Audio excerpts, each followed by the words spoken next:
Je m'appelle Survie en nature, mais pas un survivant comme les autres. Aujourd'hui, je me déplace seul, sans accompagnateur, avec mon matériel. Je me déplace dans des milieux hostiles pour vous faire vivre mon expérience de survivant de la nature.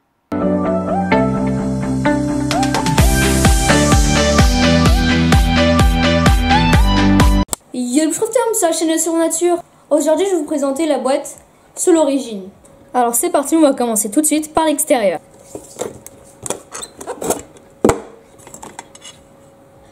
Alors juste avant de commencer la vidéo, je voulais faire juste un petit point sur le kit de survie.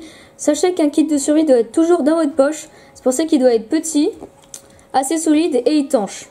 Alors comme je vous l'avais dit, un kit de survie doit être très compact. C'est pour ça que le mien fait 10 cm par 8 cm par 4 cm. Un kit de survie doit être aussi très léger. C'est pour ça que le mien pèse 180 grammes. Maintenant revenons à la boîte. Donc sur le dessus de la boîte vous aurez un miroir que nous allons déclipser. Alors ici vous avez comment fonctionne le miroir. Voilà, dans une technique de signalisation. Ici vous avez des informations si vous voulez vous renseigner sur la boîte. Et ici nous avons le miroir en question. Donc là vous pouvez voir que le miroir est assez sale ici. Voilà. Mais sinon il marche vraiment très bien, c'est-à-dire qu'il est assez brillant. Et ici vous allez voir qu'ici il y a un petit trou. C'est tout simplement pour pouvoir voir l'avion ou l'objet que nous voulons signaler. Et ici autour vous avez des petits points pour pas se brûler les yeux, car ici on doit pointer le soleil. Ensuite derrière nous avons plusieurs éléments. Ici nous avons une boussole. Alors un petit peu coincé parce que le kit a bien vécu comme vous pouvez le voir. Voilà. Qui marche vraiment très très bien. Donc là ma main est pas très droite, c'est pour ça que ça bloque un petit peu. Voilà, elle marche très très bien. Ensuite ici on a un Fire Steel qui marche aussi très très bien. Pour faire un petit test, je vous montre ça tout de suite.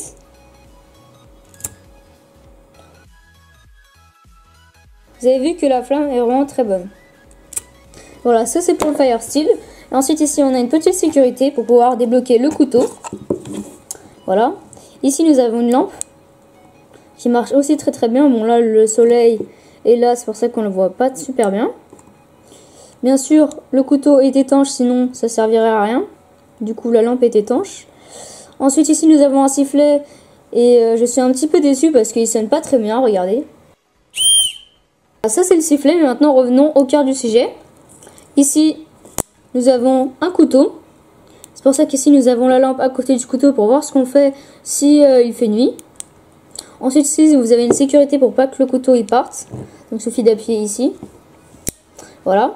Sinon ici il y a une petite tige pour pouvoir l'ouvrir et fermer avec une main.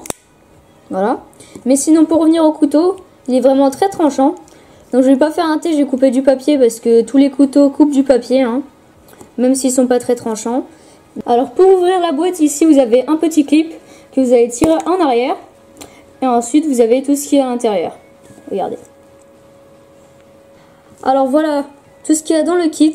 Alors bien sûr j'ai rajouté des trucs mais on verra à la fin. C'est pour ça que là vous avez le kit d'origine.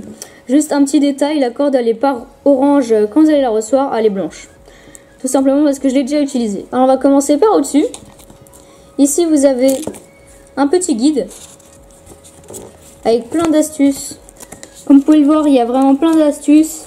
Il y a comment faire un abri, comment faire du feu, comment faire un autre abri. Il y a vraiment plein de techniques et ça explique vraiment super bien.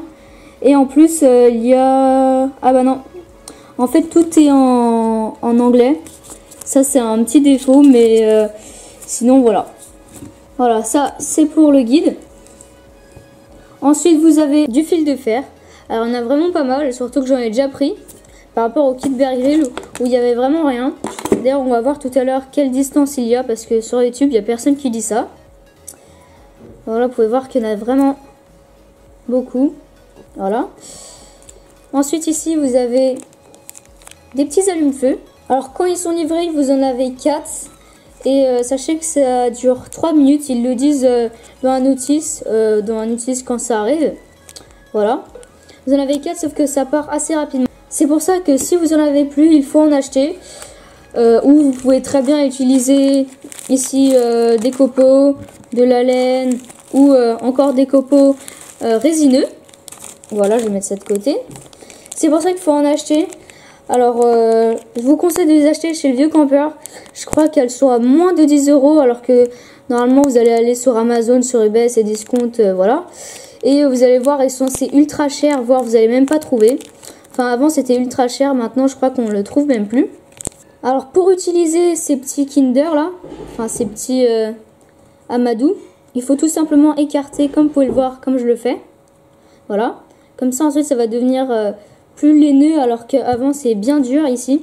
Ce qui fait que ça a du mal à s'enflammer. Donc, il faut bien écarter et ensuite vous donner un coup de fire steel. Voilà, ça, c'est pour l'amadou. Ensuite, ici, vous avez un petit kit de pêche. Alors, on va commencer avec ce petit sachet. Alors, dans ce petit sachet, normalement, ici, vous avez la grande épingle. Elle n'est pas très pointue, mais en gros, c'est fait pour percer des matériaux vraiment très très durs. Voilà. Ensuite, ici, vous avez des hameçons. Donc, on va tous les vider. Voilà, j'ai tout vidé. Donc là, vous pouvez voir que c'est des billes de plomb avec ici une petite fente, comme vous pouvez le voir. Donc ça, en gros, vous attachez ça au fil pour que l'hameçon il aille au bout. Et dès comme ça, vous en avez deux. Pardon. Vous en avez deux dès comme ça. Voilà. Ensuite, ici, vous avez des petits hameçons. Voilà. Vraiment des hameçons assez grands. Vous pouvez voir par rapport au bout de mon doigt. Ça fait quasiment la taille du bout de mon doigt. Alors ici, vous avez une espèce de petit à-coup comme ça pour pas que l'appât, enfin l'appât ou même la proie s'en aille. Ici, vous avez un petit système ici. Alors tout simplement, je vais faire ça avec vous parce que dans ma dernière vidéo, je l'avais pas fait. Vous allez enlever ça. Ensuite ici, vous allez fixer l'hameçon. Voilà, comme ceci. Et ensuite, vous allez refermer. Alors, si j'explique mal et il y en a qui sont des experts dans la pêche et qui regardent cette vidéo, ne vous vexez pas, je suis pas du tout un expert en pêche. Voilà, ensuite ici, vous avez du fil de pêche. Alors, je pense qu'il y en a vraiment pas mal puisque le fil est assez fin. Voilà, avec un petit morceau de scotch. Ici, vous avez 3 épingles à nourrice qui sont vraiment très très grandes. Regardez par rapport à mon doigt. Voilà. Et qui est vraiment très très pointu. Donc si vous voulez faire de la couture ou un truc, parce que le matériau, enfin la petite épingle ou je sais pas comment ça s'appelle, une aiguille, voilà. Si elle n'est pas assez pointue, vous allez couper ici. Vous mettez le fil ici, voilà. Et ensuite vous pouvez coudre. Voilà, là on arrive à la fin du kit. Alors pour finir, on a de l'aluminium. Voilà, si vous avez de la nourriture, vous voulez emballer ou même une autre technique de survie, je sais pas. Vous pouvez voir qu'il y en a vraiment beaucoup. Là, je vais pas déballer parce qu'après ça va faire n'importe quoi. Quand même, vous allez voir, il y a une petite épaisseur quand même. Et voilà, on a terminé la boîte. Maintenant, on va voir les éléments que j'ai rajoutés dedans. Alors voilà, donc je vais rajouter dans mon kit du papier étanche. Voilà, donc là j'ai un cahier entier qui vient de chez Snodpack.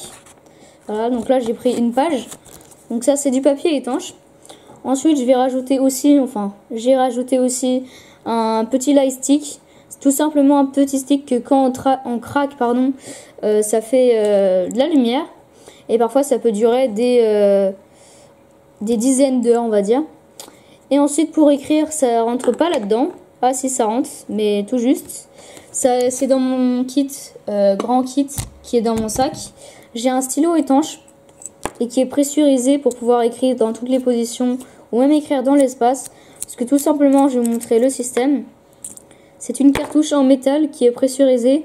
C'est-à-dire que dans toutes les positions, normalement, si vous mettez le stylo comme ça, bah, l'encre, elle coule vers le bas. Et comme c'est pressurisé, bah, l'encre, elle va venir vers le haut. Et du coup, ça pourra tout le temps écrire. Maintenant, je vais vous montrer comment je range tout ça dans la boîte. C'est parti.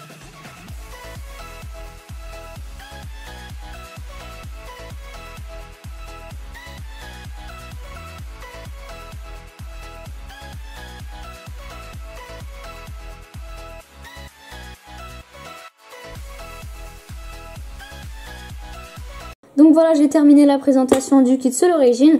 Maintenant, on va faire une petite revue très rapide du kit Bear Grylls, surtout pour voir la longueur du fil de fer qui est à l'intérieur. On va examiner ça de plus près. Ici, il y a la scie. Ici, il y a la bobine de cire. Attention, parce qu'il y en a qui disent que c'est une bobine de ficelle pour faire des trucs petits. Mais en fait, non. C'est une bobine pour faire les torches. Donc, elle est tout simplement enduite de cire. Et du coup, ça va s'enflammer beaucoup plus rapidement. Ici, vous avez un kit de pêche qui est exactement pareil que l'autre. Sauf qu'ici, il y a beaucoup plus d'éléments. Il y a plus de billes de plomb. Enfin, personnellement, le kit Bear Grylls, enfin, le kit de pêche du Bear Grylls est plus complète. Sauf pour le fil, il y en a beaucoup moins. Bref, maintenant revenons sur notre petit fil de fer. On va le déplier. Alors, comme vous avez pu voir dans plein de vidéos, le kit Bear Grylls, le fil de fer du kit Bear Grylls est vraiment très petit. Donc voilà, j'ai terminé de le déplier, j'ai même mesuré. Donc plus précisément, il mesure 45 cm, ce qui est plutôt pas mal quand on parle comme ça. Mais en réalité, regardez, le fil, il est vraiment tout petit. Regardez. Hop, voilà. Et ici, vous avez une règle de 30 cm pour... Alors, j'ai oublié de le dire, mais dans mon stock, j'ai trouvé ces petits trucs. C'est tout simplement des petites recharges ou des allumes-feu à alcool. Parce qu'avant, vous savez peut-être pas, mais j'avais un réchaud à alcool. Et comme vous pouvez le voir, les briques ou les recharges, si vous voulez, sont vraiment très petites. Et de plus, elles peuvent se couper en deux. Donc, peut-être si vous avez plus les allumes-feu là et ça coûte trop cher ou tout simplement vous les trouvez plus, vous achetez ça, ça coûte pas très cher et en plus vous pouvez les faire vous-même et ça rentrera sans problème dans la boîte. Voilà, donc comme vous pouvez le voir, avec tous les trucs que j'ai mis, les trucs que j'ai rajoutés et tout, il y a largement la place de mettre la petite brique et hop, ça ferme tout seul. Donc voilà, la vidéo est terminée. Maintenant on va passer au prix et où vous pouvez la trouver. Donc en fait ça c'est la version au-dessus. J'ai pas trouvé la version originale, enfin je l'ai trouvée. Regardez. Attends, c'est pas là, c'est ici. Tout simplement je l'ai trouvé, mais tout simplement c'est en version américaine. Donc je vous mettrai quand même le lien, on sait jamais, si ça vous intéresse. Mais sinon là je suis tombée sur la version française. Donc c'est une version au-dessus avec beaucoup plus de choses. Le seul problème c'est que c'est pas une boîte et c'est une pochette. Mais la bonne nouvelle, c'est qu'elle est à 23 €. Regardez, 23 € alors qu'avant elle était à 49 au début de l'année. Donc je vais vous mettre tous les liens de la marque. Parce que j'ai remarqué qu'en fait, je suis tombée sur une page et maintenant il y a plein de liens et tout. Et il y a plein de kits de survie. Je vous mets tous les liens en description. Donc voilà, c'est la fin de la vidéo. J'espère qu'elle vous aura plu et à toute prochaine vidéo. Salut! LED, lumière. Alors on va commencer tout de suite la présentation en une caméra. Vous pouvez voir, bien sûr là c'est pas très puissant parce qu'il y a l'énorme spot derrière. Alors tout simplement ici j'ai mis un poids en plomb. Ici c'est une barre métallique, voilà.